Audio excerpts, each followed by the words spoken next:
2. Quantity, quality, morality.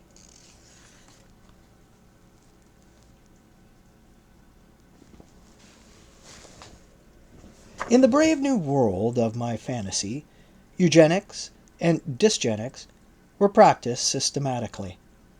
In one set of bottles, biologically superior ova, fertilized by biologically superior sperm, were given the best possible prenatal treatment and were finally decanted as betas, alphas, and even alpha pluses. In another, much more numerous set of bottles, biologically inferior ova, fertilized by biologically inferior sperm, were subjected to the Bokanovska process. 96 identical twins out of a single egg, and treated prenatally with alcohol and other protein poisons. The creatures finally decanted were almost subhuman, but they were capable of performing unskilled work, and when properly conditioned, detentioned by free and frequent access to the opposite sex, constantly distracted by gratuitous entertainment, and reinforced in their good behavior patterns by daily doses of soma, could be counted on to give no trouble to their superiors. In this second half of the 20th century, we do nothing systematic about our breeding, but in our random and unregulated way, we are not only overpopulating our planet, we are also, it would seem, making sure that these greater numbers shall be of biologically poorer quality. In the bad old days, children with considerable or even slight hereditary defects rarely survived.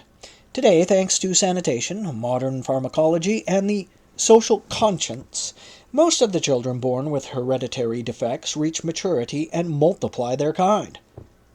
Under the conditions now prevailing, every advance in medicine will tend to be offset by a corresponding advance in the survival rates of individuals cursed by some genetic insufficiency.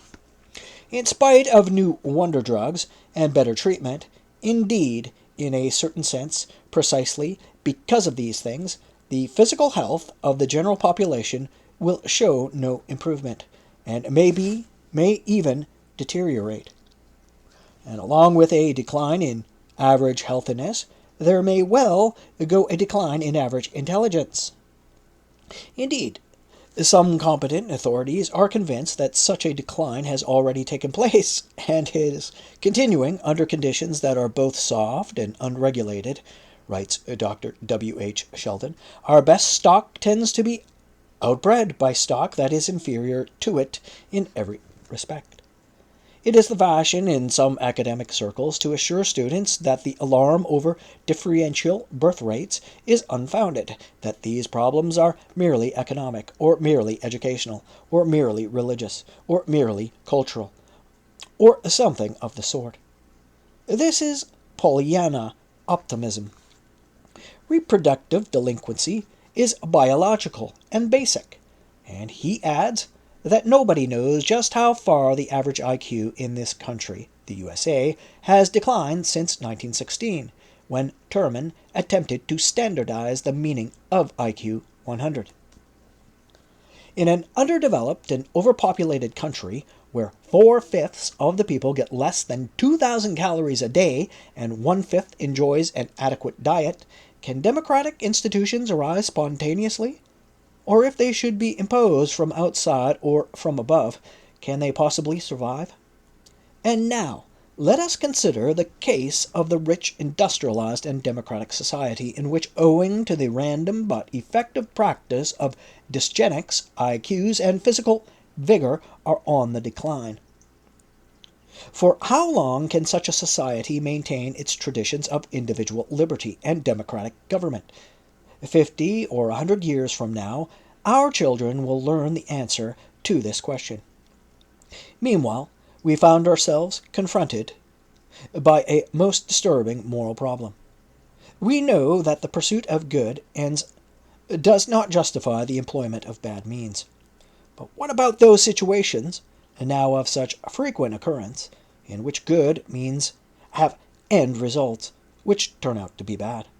For example, we go to a tropical island, and with the aid of DDT, we stamp out malaria and, in 2 or 3 years, save hundreds of thousands of lives. This is obviously good. But the hundreds and thousands of human beings thus saved, and the millions whom they beget and bring to birth, cannot be adequately clothed, housed, educated, or even fed out of the island's available resources. Quick death by malaria has been abolished, but life made miserable by undernourishment and overcrowding is now the rule, and slow death by outright starvation threatens ever greater numbers. And what about the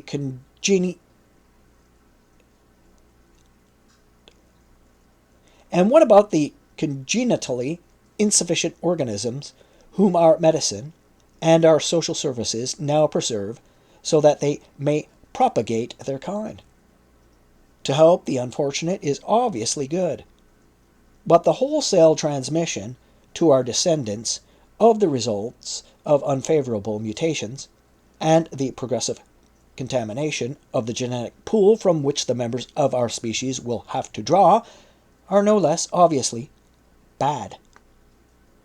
We are on the horns of an ethical dilemma, and to find the middle way will require all our intelligence and all our goodwill.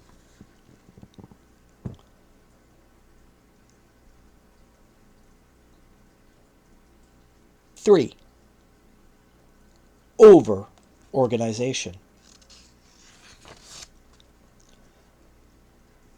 The shortest and broadest road to the nightmare of Brave New World leads, as I have pointed out, through overpopulation and the accelerating increase of human numbers, 2,800 millions today, 5,500 millions by the turn of the century, with most of humanity facing the choice between anarchy and totalitarian control.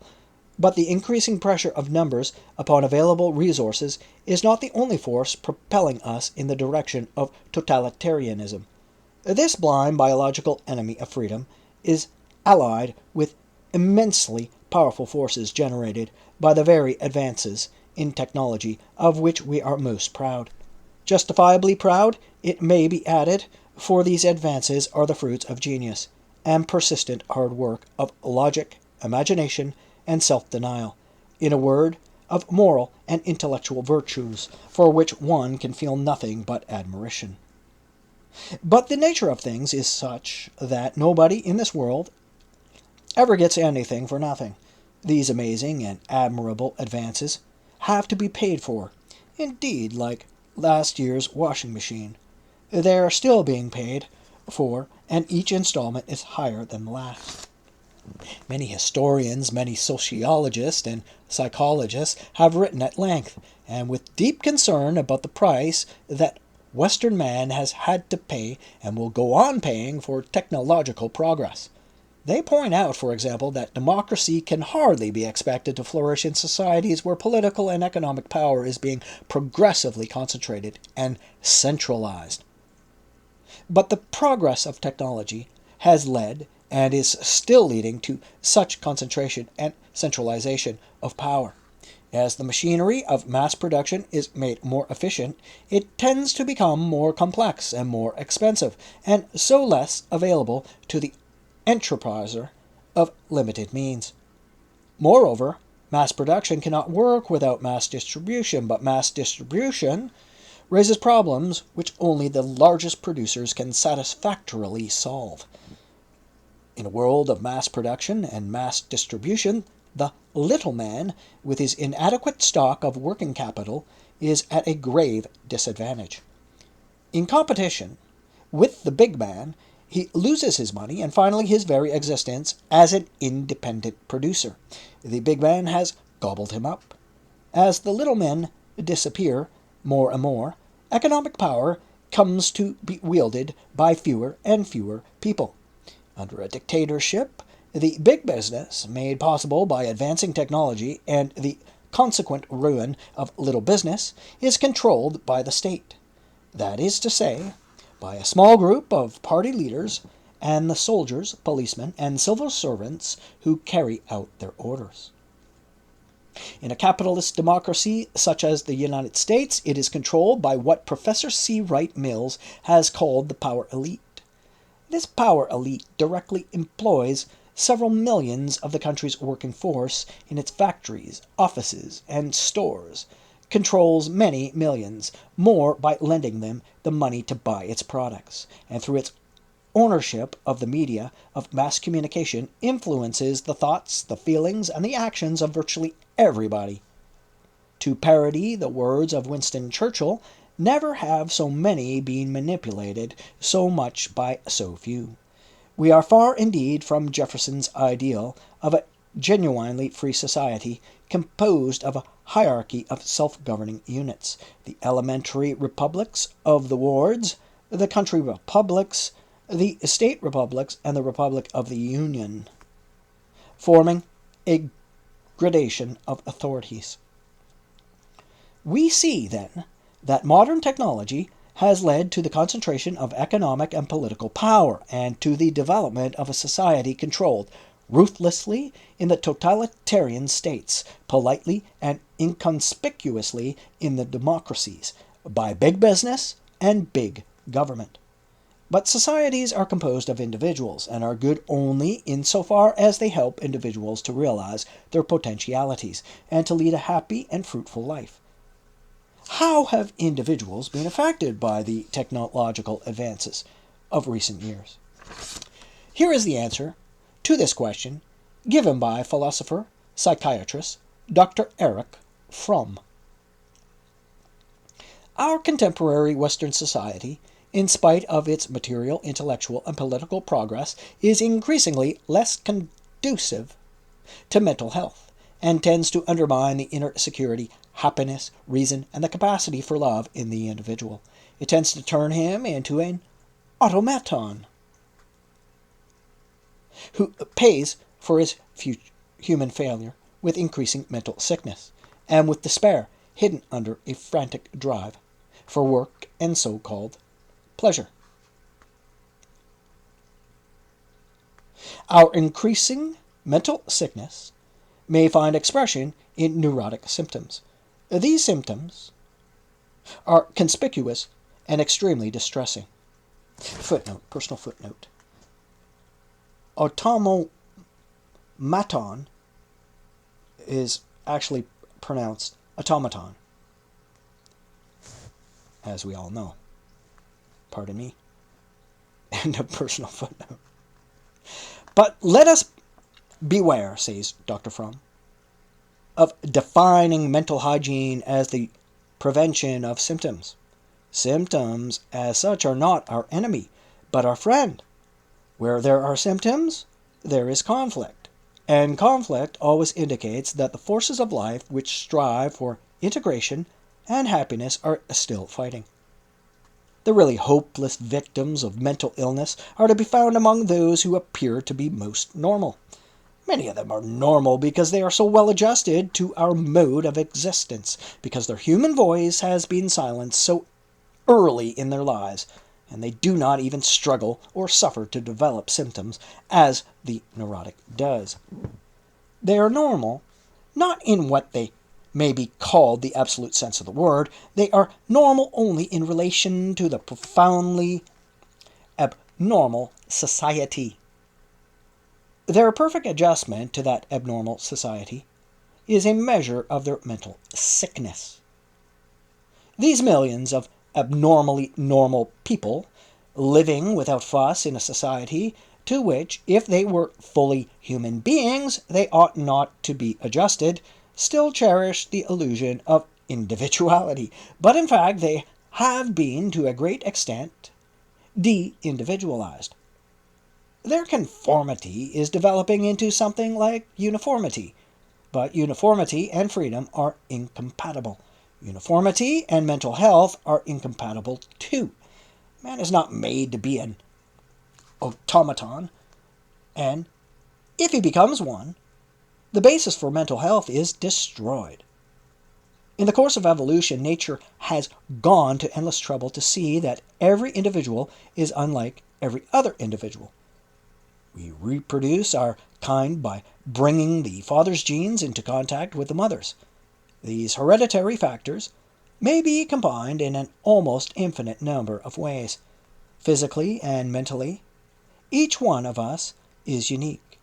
Any culture which, in the interest of efficiency or in the name of some political or religious dogma, seeks to standardize the human individual, commits an outrage against man's biological nature. Science may be defined as the reduction of multiplicity to unity. It seeks to explain the endlessly diverse phenomena of nature by ignoring the uniqueness of particular events, concentrating on what they have in common, and finally abstracting some kind of law in terms of which they make sense and can be effectively dealt with. As examples, apples fall from a tree, and the moon moves across the sky. People had been observing these facts from time immemorial. With Gertrude Stein, they were convinced that an apple is an apple is an apple, whereas the moon is the moon is the moon. It remained for Isaac Newton to perceive that these very dissimilar phenomena had in common, and to formulate a theory of gravitation in terms of which certain aspects of the behavior of apples, of the heavenly bodies, and indeed of everything else in the physical universe could be explained and dealt with in terms of a single system of ideas. In the same spirit, the artist takes the innumerable diversities and uniquenesses of the outer world and his own imagination and gives them meaning within an orderly system of plastic, literary, or musical patterns. The wish to impose order upon confusion, to bring harmony out of dissonance, and unity out of multiplicity, is a kind of intellectual instinct, a primary and fundamental urge of the mind. Within the realms of science, art, and philosophy, the workings of what I may call this will to order are mainly beneficent.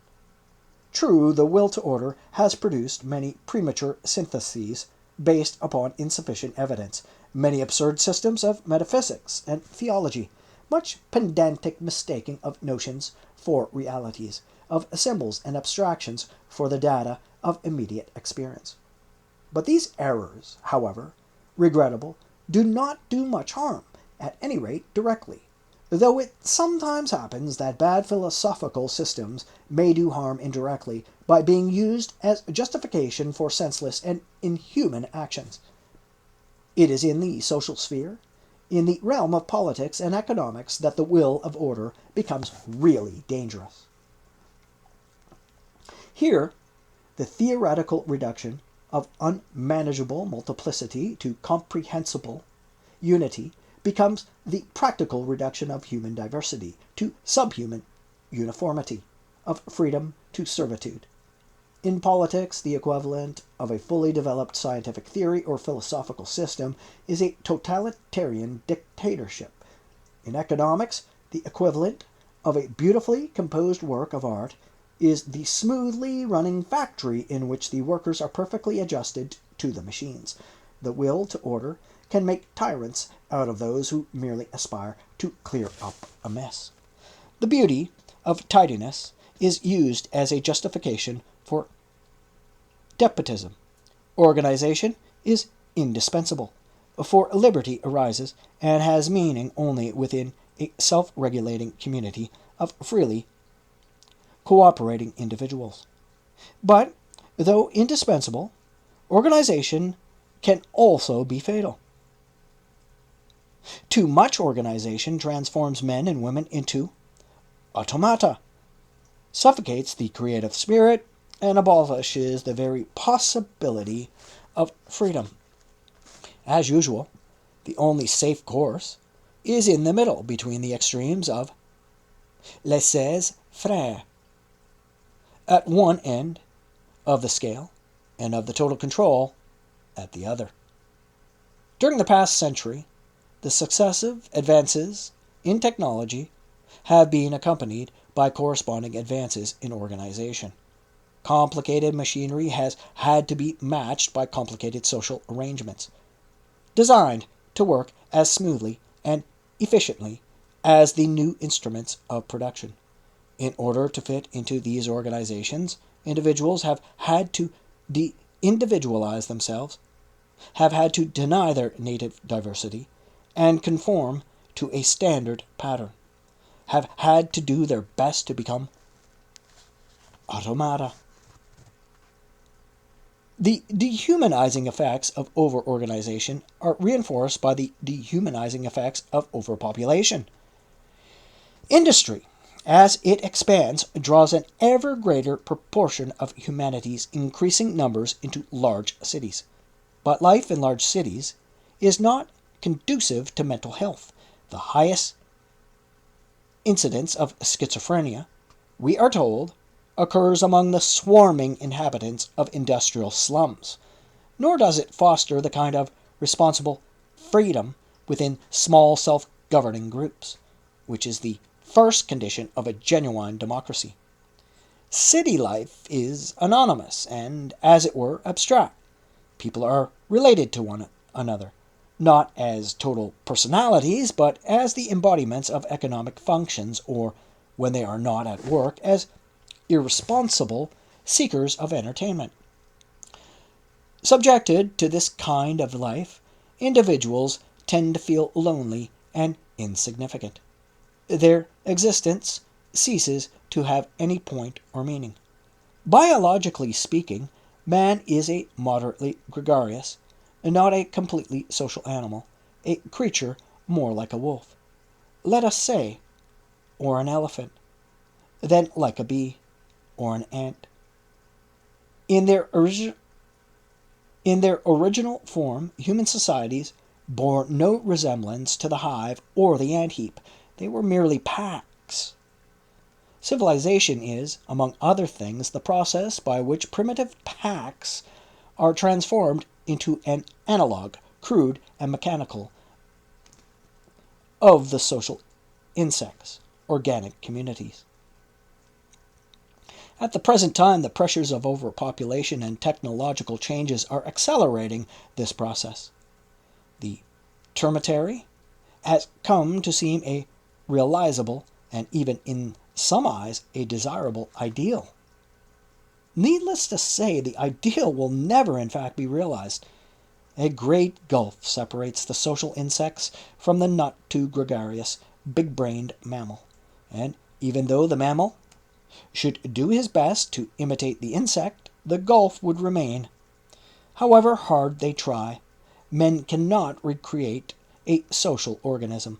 They can only create an organization. In the process of trying to create an organism, they will merely create a totalitarian despotism. Brave New World presents a fanciful and somewhat ribald picture of a society in which the attempt to recreate human beings in the likeness of termites has been pushed almost to the limits of the possible.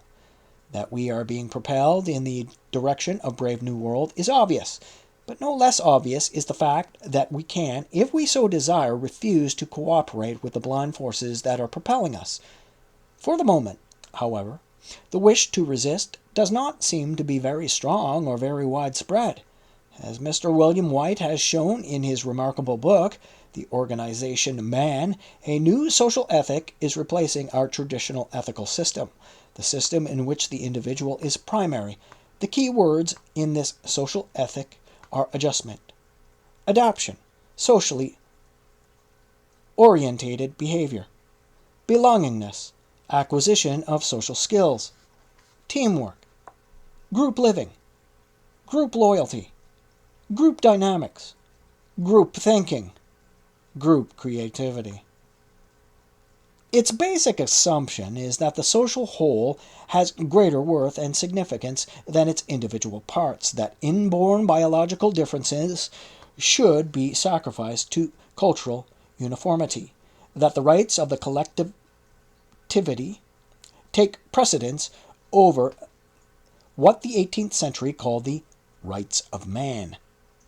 According to the social ethic, Jesus was completely wrong in asserting that the Sabbath was made for man. On the contrary, man was made for the Sabbath, and must sacrifice his inherited idiosyncrasies and pretend to be the kind of standardized good mixer that organizers of group activity regard as ideal for their purposes. This ideal man is the man who displays dynamic conformity, delicious phrase, and an intense loyalty to the group of unflagging desire to subordinate himself, to belong. And the ideal man must have an ideal wife, highly gregarious, infinitely adaptable, and not merely resigned to the fact that her husband's first loyalty is to the corporation, but actively loyal on her own account. He for God only, as Milton said, of Adam and Eve. She for God in him. And in one important respect, the wife of the ideal organization man is a good deal worse off than our first mother. She and Adam were permitted by the Lord to be completely uninhibited in the matter of youthful dalliance. Nor turned, I ween, Adam from his fair spouse, nor Eve the rights, mysterious of connubial love, refused. Today, according to a writer in the Harvard Business Review, the wife of the man who is trying to live up to the ideal proposed by the social ethic must not demand too much of her husband's time and interest. Because of his single-minded concentration on his job, even his sexual activity must be relegated to a secondary place. The monk makes vows of poverty, obedience, and chastity. The organization man is allowed to be rich, but promises obedience. He accepts authority without resentment. He looks up to his superiors. Mussolini ha sempre ragione. And he must be prepared for the greater glory of the organization that employs him, to forswear even conjugal love. Footnote. Under Mao Zedong, these capitalistic counsels of perfection have become commandments and been modified as regulations. In the new people's communes, the conjugal state has been abolished. That there may be no mutual tenderness, husbands and wives are housed in separate barracks and are permitted to sleep together for a brief hour or two, like prostitutes and their clients, only on alternate Saturday nights. End of footnote. It is worth remarking that in 1984, the members of the party are compelled to conform to a sexual ethic of more than Puritan severity. In Brave New World, on the other hand, all are permitted to indulge their sexual impulses without let or hindrance. The society described in Orwell's fable is a society permanently at war, and the aim of its rulers is first, of course, to exercise power for its own delightful sake, and second, to keep their subjects in that state of constant tension, which a state of constant war demands of those who wage it. By crusading against sexuality, the bosses are able to maintain the required tension in their lust for power in a most gratifying way.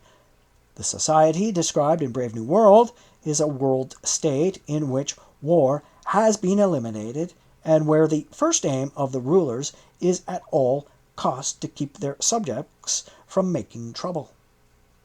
This they achieve by, among other methods, legalizing a degree of sexual freedom made possible by the abolition of the family that practically guarantees the Brave New Worlders against any form of destructive or creative emotional tension. In 1984, the lust for power is satisfied by inflicting pain. In Brave New World, by inflicting a hardly less humiliating pleasure.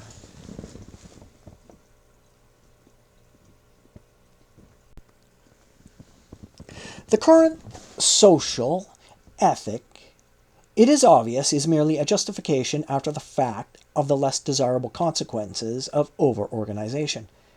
It represents a pathetic attempt to make a virtue of necessity, to extract a positive value from an unpleasant datum. It is a very unrealistic and therefore very dangerous system of morality. The social whole, whose value is assumed to be greater than that of its competent parts, is not an organism in the sense that a hive or a termitary may be thought of as an organism. It is merely an organization, a piece of social machinery. There can be no value except in relation to life and awareness. An organization is neither conscious nor alive. Its value is instrumental and derivative. It is not good in itself. It is good only to the extent that it promotes the good of the individuals who are the parts of the collective whole. To give organizations precedence over persons is to subordinate ends to means. What happens when ends are subordinated to means was clearly demonstrated by Hitler and Stalin. Under their hideous rule, personal ends were subordinated to organizational means by a mixture of violence and propaganda, systematic terror, and the systematic manipulation of minds. In the more efficient dictatorships of tomorrow, there will probably be much less violence than under Hitler and Stalin. The future of dictators' subjects will be painlessly regimented by a corps of highly trained social engineers. The challenge of social engineering in our time, writes an enthusiastic advocate of this new science, is like the challenge of technical engineering 50 years ago. If the first half of the 20th century was an era of technical engineers, the second half may well be the era of the social engineers. And the 21st century, I suppose, will be the era of world controllers, the scientific case system, and brave new world. To the question, que custodiet custodes, who will mount guard over our guardians? Who will engineer the engineers? The answer is a bland denial that they need any supervision. There seems to be a touching belief among certain PhDs in sociology that PhDs in sociology will never be corrupted by power. Like Sir Galahad's, their strength is as the strength of 10 because they are scientists and have taken 6,000 hours of social studies. Alas, higher education is not necessarily a guarantee of higher virtue or higher political wisdom. And to these misgivings, on ethical and psychological grounds, must be added misgivings of a purely scientific character. Can we accept the theories on which the social engineers base their practice and in terms of which they justify their manipulations of human beings? For example, Professor Elton Mayo tells us categorically that man's desire to be continuously associated in work with his fellows is a strong, if not the strongest human characteristic. This, I would say, is manifestly untrue. Some people have the kind of desire described by Mayo, others do not. It is a matter of temperament and inherited constitution. Any social organization based upon the assumption that man, whoever man may be, desires to be continuously associated with his fellows would be, for many individual men and women, a bed of Procrustes. Only by being amputated or stretched upon a rack could they be adjusted to it. Again, how romantically misleading are the lyrical accounts of the Middle Ages, with which many contemporary theorists of social relations adorn their works. Membership in a guild, manorial estate, or village protected medieval man throughout his life and gave him peace and serenity, protected him from what, we may ask? Certainly not from remorseless bullying at the hands of his superiors. And along with all that peace and serenity, there was, throughout the Middle Ages, an enormous amount of chronic frustration, acute unhappiness, and a passionate resentment against the rigid, hierarchical system that permitted no vertical movement up the social ladder, and for those who were bound to the land, very little horizontal movement in space. The impersonal forces of overpopulation and overorganization, and the social engineers who are trying to direct these forces, are pushing us in the direction of a new medieval system. This revival will be made more acceptable than the original by such brave new worldian amenities as infant conditioning, sleep teaching, and drug-induced euphoria. But for the majority of men and women, it will still be a kind of servitude.